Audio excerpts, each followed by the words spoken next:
Hi everyone, this is Dr. Mary Jayanthi, Assistant Professor of English, Holy Cross College, Tiruchirappalli. Welcome to the second part of short story, The Elements, an Introduction.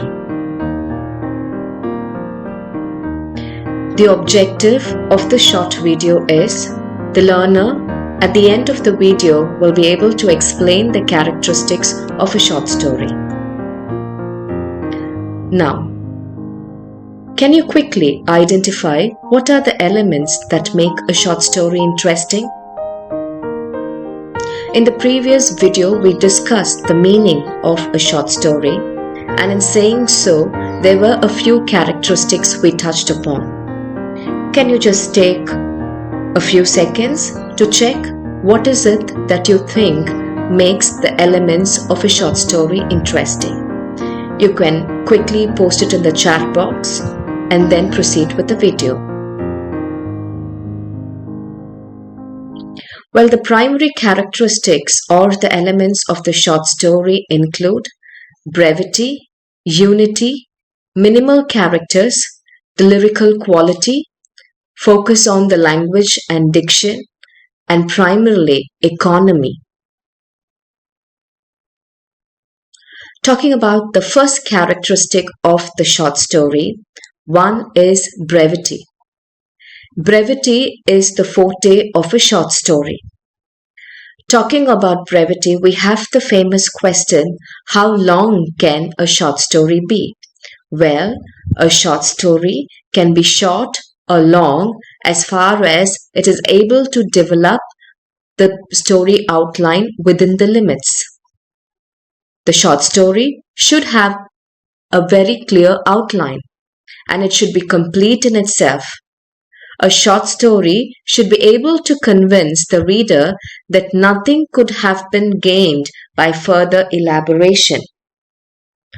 We will take into consideration two stories for our understanding. One is Sidney Gabriel Scollett's The Other Wife, which is a short story of only around, say, 1,000 words. And the other one is, interestingly, Richard Ford's Granta book of the American long story. Talking about the first example, Collett's The Other Wife is a short story which is well intact and credited for challenging rigid attitudes and assumptions about gender roles. This is a very, very short in story, and yet it does not lack in richness or depth. And throughout the story, one can understand that Collett drops little hints along the way that allows the reader's imagination to run wild, filling in backstories and jumping to conclusions. So although the word limit is only 1,000 words, the story is complete in itself.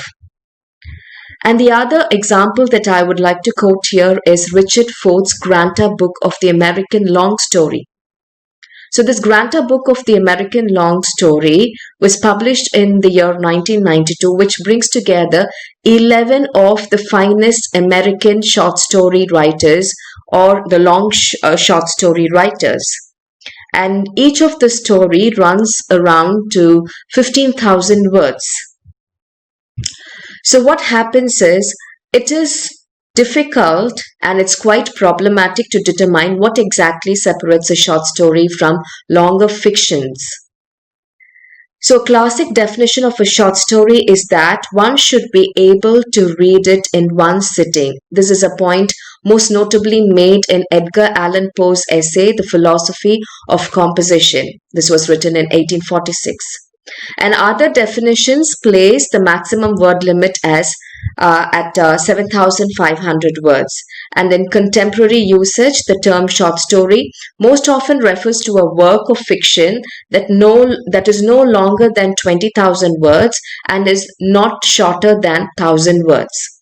Above all, a short story can handle brevity once it is clear in outline, when it's complete in itself, and it is able to convince the reader that nothing could have been gained by further elaboration. The second aspect or element of a short story is the unity. The two great canons of a good short story is the singleness of aim and singleness of effect. A short story is a short piece of fiction aiming at unity of characterization, theme and effect, and it should aim to produce a single narrative effect with the greatest economy of means and utmost emphasis.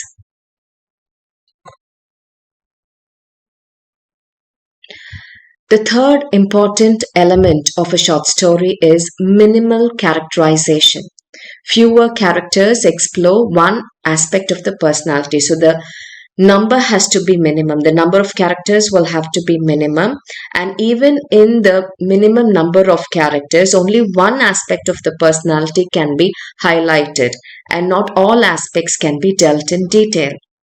Well, the success of the short story depends entirely upon the skill shown in telling. For example, in Rip Van Winkle, we know it's a story of a lifetime. So the author cannot explain all the aspects of the personality or the entire lifetime of the character.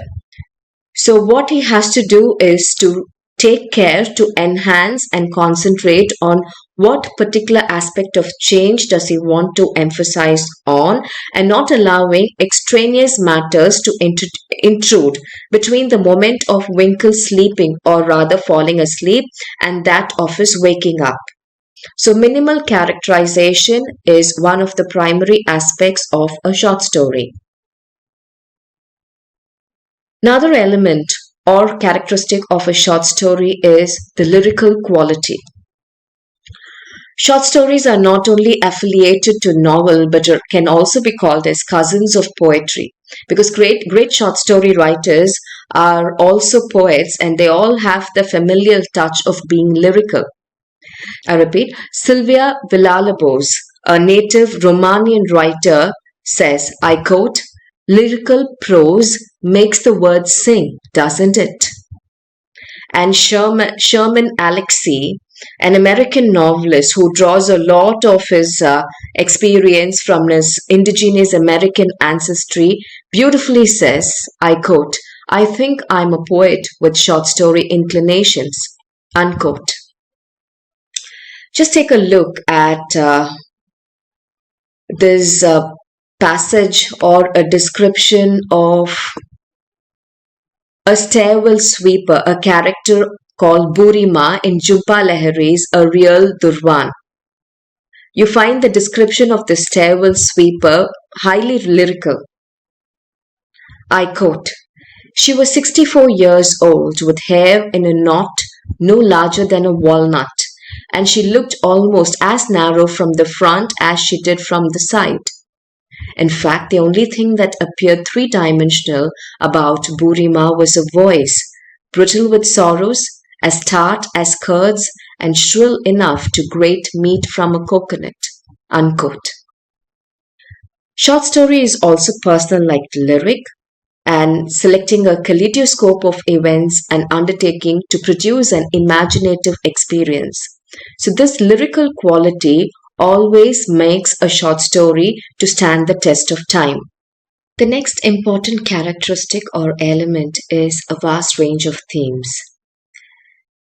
Short stories have unlimited themes. This is because even in a singular personality, there are various aspects that can be dealt in different forms of short stories. For example, in Washington Irving's The Stout Gentleman, a whimsical fancy is worked out with an admirable skill. We can see that with a small illness, the narrator of this story has been forced to rest at a local inn before continuing on his journey. And to make matters worse, it's a gloomy and a rainy November day, and there is very little for the man to do. Even the animals outside appear to be absent of all life and spirit. It is a positively dull day with good-for-nothing books and an old volume of Our Lady's Magazine. This adds to his misery. Just before all seems to be lost to make something of the day, the man overhears the waiter at the bar remark, I quote, the stout gentleman in number 13 wants his breakfast, unquote. This simple statement piques the man's curiosity and causes him to wonder about this unseen guest. So, a fragment of life, a section of a day, a particular emotion, a particular thought process, a particular occasion becomes the theme, the plot, or the storyline for a short story. So, taking one single character, an author can write even 100 stories focusing on his individual aspects of his personality. So, this contributes to a vast range of themes. And the last 2 points focus on the style and diction. The language has to use economy and directness. Of course, the connotation has to be deep within, but the appropriate use of language with layers of meaning has to be intact.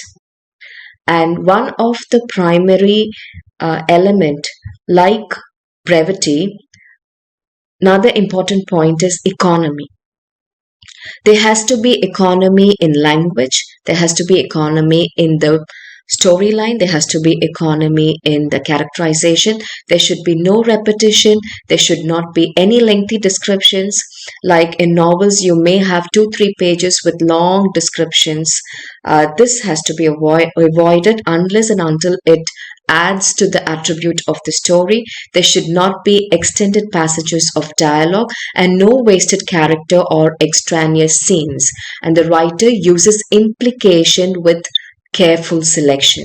Implication is one of the most important aspects which will always help in the economy of the thought process of the writer. To conclude, as Neil Gaiman says, short stories are tiny windows into other worlds and other minds and other dreams.